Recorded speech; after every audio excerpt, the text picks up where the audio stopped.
I'm Maureen, and this is Post-its and Pens.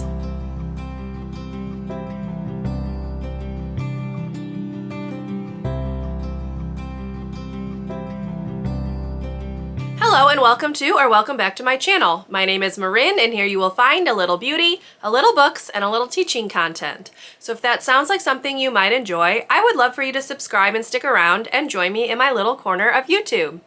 Today's video is going to be my October TBR featuring my Wheel of TBR, which is going to be a little bit different this month. So let's go ahead and get into the video.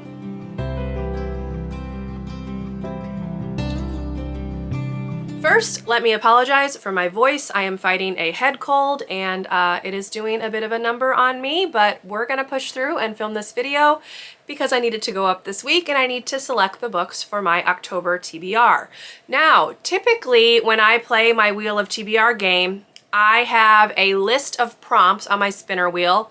I spin the wheel and then I choose a book based on whatever prompt comes up. However, because October is spooky season, I have decided to do a little bit of a different spin. So this is the wheel that I'm going to be working with in the month of October, but instead of having prompts on it, I have a list of books. So I'm going to very quickly run through the books that are on the wheel, give you like a one-sentence synopsis, and then we're gonna go ahead and get into the spins. So I will put timestamps down below in case you would like to just skip me going over the books. Otherwise, here we go. Now, the books on this wheel are a mix of books that I need to read, so books from my 22 and 2022 list and my 22 series to read in 2022 list, and also books that are like for the Literally Dead book club or my buzzword pick for the month. So keeping that in mind, let's go ahead. We're just going to go through in the order that they're on the spinner. So the first one that is listed is What We Harvest by Anne Fraistat, I think. I may have mispronounced that. Sorry. And this one has this one-sentence blurb. It just says, a novel about an idyllic small town poisoned by its past and one girl who must fight the strange disease that's slowly claiming everyone she loves. So this one I added to my TBR this year. It sounds interesting, kind of perfect for spooky season, hence why it's on this list. The second book on my list is a book from my 22 books in 2022 list, and that is The Replacement by Brenna Yovanoff. And this one has to do with fairies and like changelings. So it says, Mackie Doyle is not one of us, though he lives in the small town of Gentry. He comes from a world of tunnels and black murky water, a world of living dead girls ruled by a little tattooed princess. He is a replacement left in the crib of a human baby 16 years ago. Now, because of fatal allergies to iron, blood, and consecrated ground, Mackie is fighting to survive in the human world. So Brenna Yovanoff once upon a time was like one of my must-read authors, but the last two books that I read by her were not as great as like the previous ones I'd read, and this is the last one of hers that she's solely written because she's done a couple of like anthologies with other writers, but this is her last like solo work that I have not read, and it has again that spooky vibe, so I'm hoping to get to that because that would check it off of my 22 and 2022 list. The third book on the list is Sword and Pen, which is the final book in the Great Library series by Caine. Basically, this is like a dystopia type setting where you train to become a librarian under the Great Library of Alexandria, except the library is very corrupt. It is like hiding books and information from the people that it doesn't want getting out, like ideas that it doesn't want out in the world. And the series is following this group of initiates who were working to become librarians as they kind of work to set things right. So this is the final book in the series. This is not really a spooky season type book, but I am hoping to get to it simply so I can check it off of my 22 series and 2022 list. Okay, the next book on the list is These Fleeting Shadows, written by Kate Alice Marshall, and it says, this is The Haunting of Hill House meets Knives Out in a bid for an inheritance that will leave Helen Vaughn either rich or dead. So I feel like this is kind of in the same vein as The Inheritance Games by Jennifer Lynn Barnes, which I loved, except a little bit more spooky feeling, hence why it's on this list. The next book on my list is The Name of the Star by Maureen Johnson. This is a Jack the Ripper inspired story, so I feel like that's kind of perfect for spooky season. It's also been on my Kindle for literal years. I'm looking and it says this book was published in 2011 and I have owned it since then. So it would be really nice to read this one, check it off my list. I'm also curious because I have heard good things about the series from friends that have read it. So yeah, it's on this list. The next pick is the October pick for the Literally Dead book club, and that is You're Invited by Amanda Jayatissa. I may have mispronounced that, apologies. It's on there simply because it's the Literally Dead book club pick. So this one just says, what could be worse than your ex-boyfriend marrying your childhood best friend, getting accused of her murder? So it's like a murder mystery type thing at a wedding, I believe. So that's on there because I need to read it in October regardless. Okay, the next book is Resurrection by Amy Carol Reeves. This is another series that I was hoping to finish in 2022.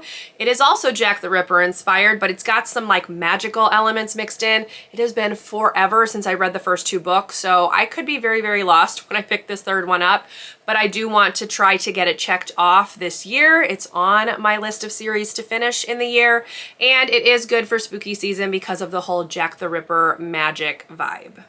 The next book on the list is The Book of Cold Cases by Simone St. James. This one says, a true crime blogger gets more than she bargained for while interviewing the woman acquitted of 2 cold case slayings in this chilling new novel from the New York Times bestselling author of The Sundown Motel, which I have also not read. But my stepmom read this one. She enjoyed it. I feel like it's got a nice vibe for spooky season, so I put it on the list.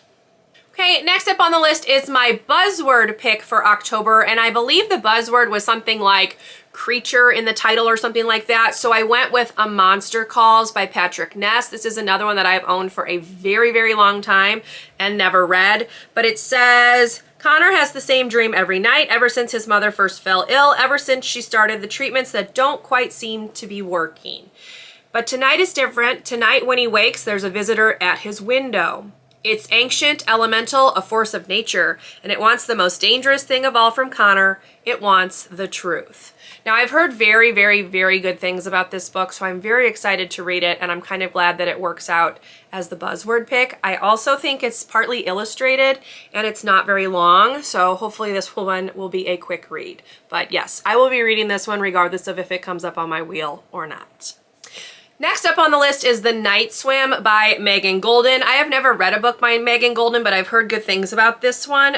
So it says, The Night Swim asks, what is the price of a reputation? Can a small town ever right the wrongs of its past? And what really happened to Jenny? So murder mystery-ish type thing. I feel like that's good for spooky season, which is why it's on this list. Next up is a classic, The Haunting of Hill House by Shirley Jackson, and it's basically a story of 4 people who come to this house to sort out whether it's actually haunted or not and the things that happen. I have seen a movie adaptation of this, I believe, but I have not actually read the book, so it would be kind of fun to do that during this October, so we will see if that comes up on the wheel. Next is a book on my 22 books to read in 2022 list, which is Daughter of Smoke and Bone by Laini Taylor. This one just says, around the world, black handprints are appearing on doorways, scorched there by winged strangers who have crept through a slit in the sky. I have heard nothing but good things about this series. It's been on my TBR for a very, very long time, so it is time to just get it read. Hopefully it will come up because I do have quite a few books left on my 22 and 2022 list that I haven't read yet this year. So checking one of these off during this month would be very, very helpful. But yes, that is another one on the list for this month. Next is Dark and Shallow Lies by Ginny Myers Sain. This is one that I picked up just because I thought the cover looked interesting and the synopsis sounded intriguing. It says, a teen girl disappears from her small town deep in the bayou where magic festers beneath the surface of the swamp like water rot in this chilling debut supernatural thriller for fans of Natasha Preston, Karen McManus, and Rory Power. None of which I've read, but the book sounds very interesting. I feel like it's perfect for spooky season with the whole like magic thing. So yeah, it's on the list. All right, next up is Ptolemy's Gate by Jonathan Stroud. This is the third book in the Bartimaeus trilogy. Bartimaeus is a demon who gets like called up to help this human with like his magic spells and things, and like they get caught up in like various situations. It's the third in a series, so I don't want to go too much into it. Bartimaeus is hilarious, like laugh out loud funny, and I am very much looking forward to reading the third book in this series. It is on my 22 series to finish in 2022 list, so I feel like a demon is like perfect for spooky season, even though these books have not been so much scary as like just interesting and intriguing. Like they're more adventure stories than anything else, but yes, that's on my list. The next book is another sequel and final book in a series. It is Kingdom of Ashes by Rhiannon Thomas. This is a Sleeping Beauty retelling, but it was a little bit darker and different in the first book. This is the sequel, so I don't want to go like too much into it, but we basically are following Aurora, Sleeping Beauty. It says, though sleep for 100 years, awoken by a kiss, Aurora's life was supposed to be a fairy tale. But it is not. It was a pretty much a nightmare for her in the first book. So I'm curious to see how the series is going to continue and wrap up. Again, this is on my 22 series to read in 2022 list. So I would like to get to this one because it definitely has like the vibes of spooky season, because the town where she finds herself woken up in is definitely experiencing some rough times, and it kind of has that mood. So I feel like it would be a good book for spooky season, and I'm curious to see what I will think of it. Next up, we have another series finale. It's A Cold Legacy by Megan Shepherd. This follows the daughter of Dr. Moreau. If you know the classic tale, or you've read like the series by Theodora Goss, the Athena Club series, you might have a little bit of background knowledge on her. But this is the third and final book. I do not want to go super in depth. There's quite a lot going on in these books. Each of the books like follows a different classic. So book 2 kind of followed Dr. Jekyll and Mr. Hyde, and I believe this one has like some Frankenstein vibes, which is definitely perfect for spooky season. So I would really like to get to it this month.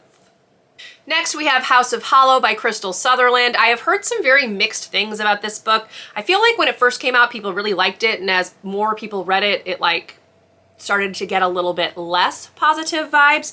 But it basically says 17-year-old Iris Hollow has always been strange. Something happened to her and her 2 older sisters when they were children, something they can't quite remember, but that left each of them with an identical half-moon scar at the base of their throats. It's YA horror, I believe, so I'm curious to see what I will think about it. And again, horror, perfect for spooky season, so I put it on the list. And the final book on my wheel for the month is The Grace Year by Kim Liggett, I believe. It says, no one speaks of the Grace Year, it's forbidden.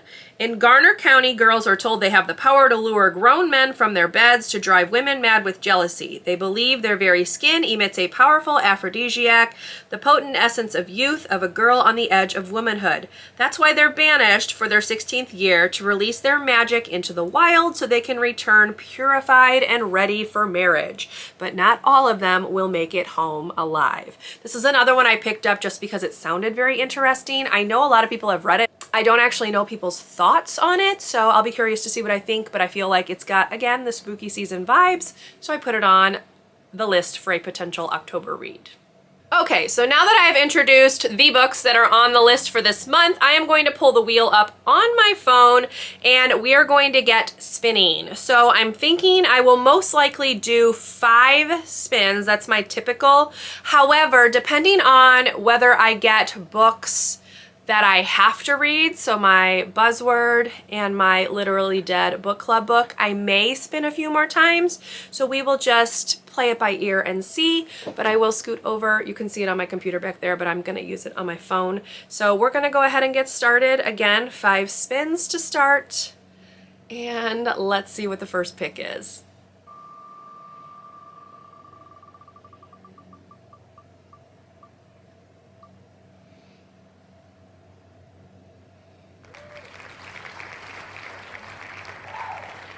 Okay, so the first book that came up was These Fleeting Shadows by Kate Alice Marshall, I believe is her name. Again, this is like a Haunting of Hill House inspired type story, so that will be pick number 1 for October. Here we go, spin number 2.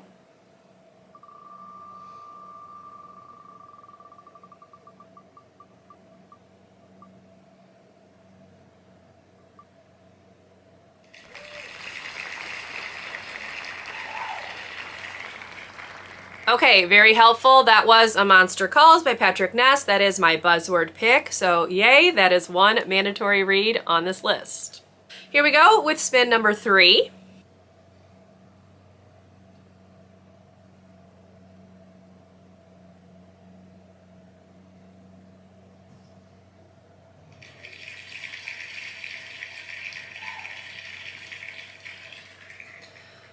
All right, now we have the actual Haunting of Hill House on the list. I'm excited because I have had this one for a couple years and never read it, and this is a perfect time to do so.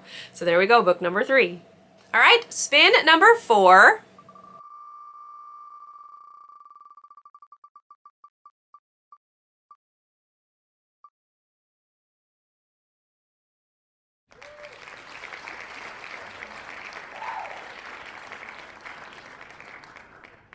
All right, that is helpful. That is Ptolemy's Gate. That is a book on my 22 series to finish in 2022 list. So yay for that. I at least got one on this list. So let's see what spin number 5 is going to be, and then I will decide whether I'm going to do any more spins.